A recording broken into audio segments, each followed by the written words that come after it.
Seated for the first message, Mr. Dave Fremo.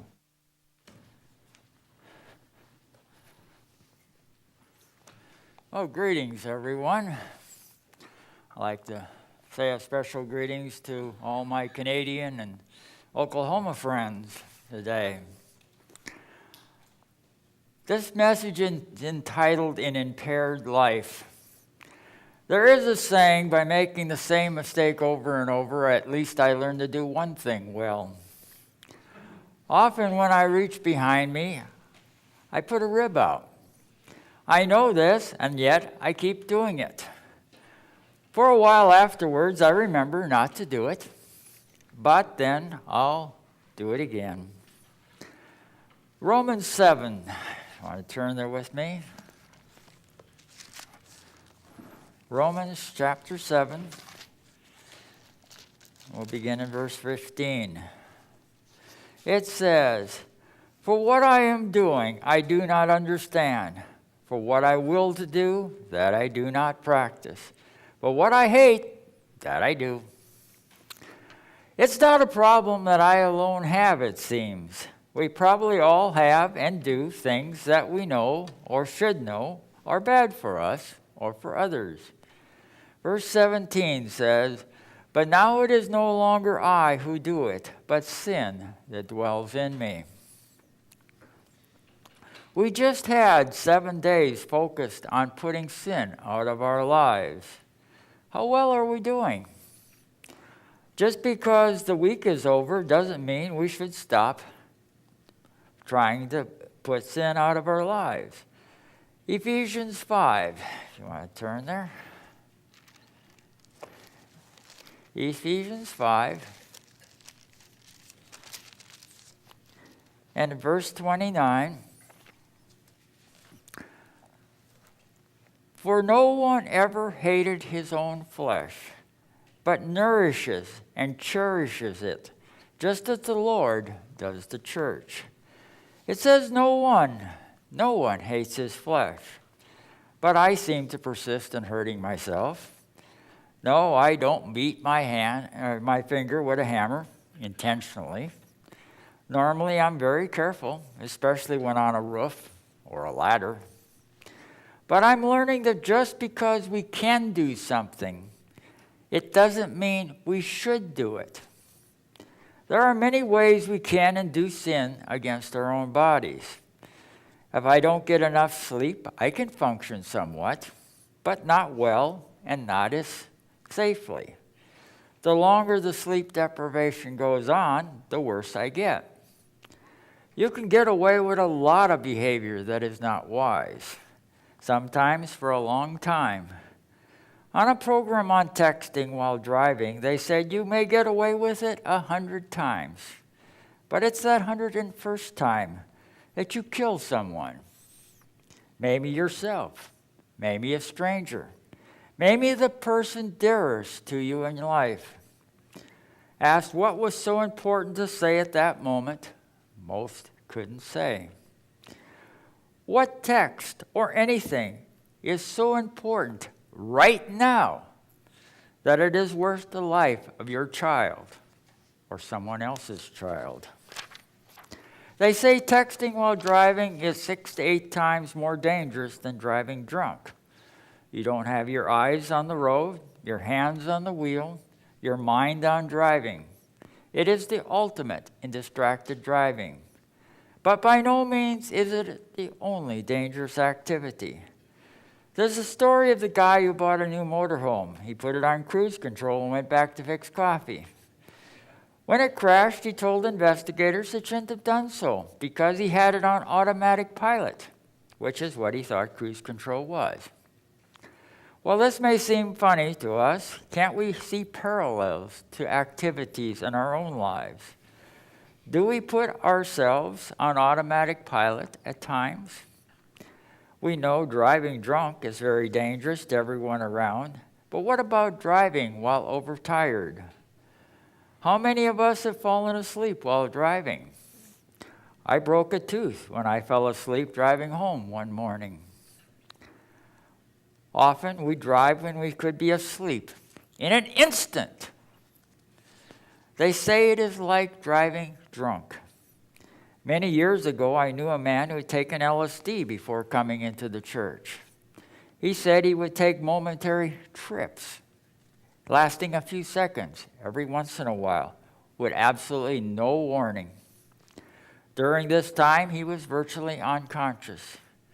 He said that he prayed this wouldn't happen when he came to a curve in the road while driving. He later moved to the Minneapolis area where he worked as a radio station disc jockey. I wonder if he survived without hurting himself or others. Nowadays, many people take all kinds of drugs, legal or otherwise. They too are often driving or operating impaired. People don't have to be driving a vehicle impaired, of course, to cause injury to others or themselves. Pilots do it, train engineers, equipment operators, mechanics, every occupation that exists. How would you like your steering or brakes worked on by an impaired mechanic? Or drive over a bridge designed by impaired engineers? Or live in a house where the builders were out of it? Indeed, just walking across the street can be fatal to you and cause an accident that kills or injures many others. They aren't distracted drivers, but any activity done when not concentrating on it can be harmful to others and ourselves. If not physically, perhaps mentally. Imagine the guilt if you hurt someone because of your actions, or even if you were not the one at fault. You can suffer much for the wrongful actions of someone else. There are many other kinds of distracted activity that can be harmful. For instance, listening to music and talking with passengers while driving. Our pressman in Fargo told us he had watched two ladies in a car. The driver and her passenger are apparently in deep conversation. Never looked ahead once in the block he watched them. Is that unusual? Not from my experience. People do all kinds of things while driving or so-called working. Many drink and eat while driving, talk on cell phones, which takes the place of a passenger, look for something on the seat or floor. Yes, I know, because I did that. And went in the ditch and bent the tire rim in the front axle and got a nasty cut above my eye. A few miles up the road was a 2-mile stretch under construction, but open to traffic. I hit a good-sized rock with that same axle. I stopped to look, and it looked pretty good. Instead of more damage, the rock had straightened it out. I had it checked later, and they said it was right on. They say God looks out for fools and idiots, and I probably fit in both categories. I worked for a guy who read books while driving a pickup at 80 miles an hour with a heavily loaded 30-foot gooseneck trailer behind. But someone's eyes were on the road. Mine! If he's still driving, he's probably texting now, unless he learned the hard way. Many workplaces have a policy of no drugs, alcohol, personal conversations, cell phones, texting, etc. while working. Of course, while these things are occurring, there is very little work being done. But the policies are for everyone's protection. Driving is the most common workplace and should be treated as the dangerous occupation that it is. We should give it our full attention and do it as safely as we would do any other hazardous endeavor. Driving kills far more people than guns and is just as lethal. So far, I've never heard of anyone shooting a gun and texting at the same time, but it's done with a car every day. For a while, when I was newly in business as a printer, one of our presses broke down.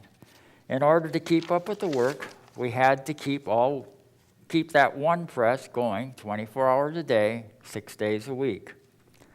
We had one pressman besides myself. He ran it during the day, and I ran it all night. But there were other things I needed to do, like cutting paper for jobs, and after they were done, I also had to schedule all the work. So that meant I worked several hours after he came to work and before he left.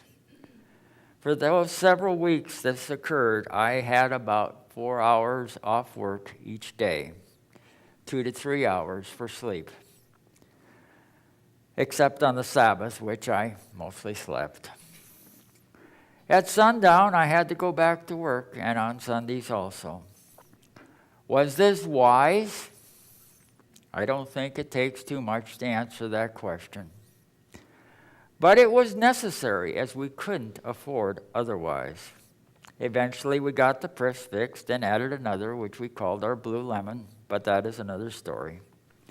Anyway, I could go back to my normal 12 to 16-hour work days, 6 days a week.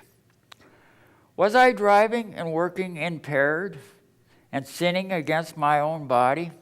You bet I was. Did I get into any serious accidents? No, but I'm sure I paid a price with my health. But I was young and stupid. Now it seems sometimes all that's strange is that I'm old and still stupid. Perhaps something I've said may have some use to you in your quest to put sin out of your life. All too often we just go through the motions of these days with little more than just ritual. Exodus 13.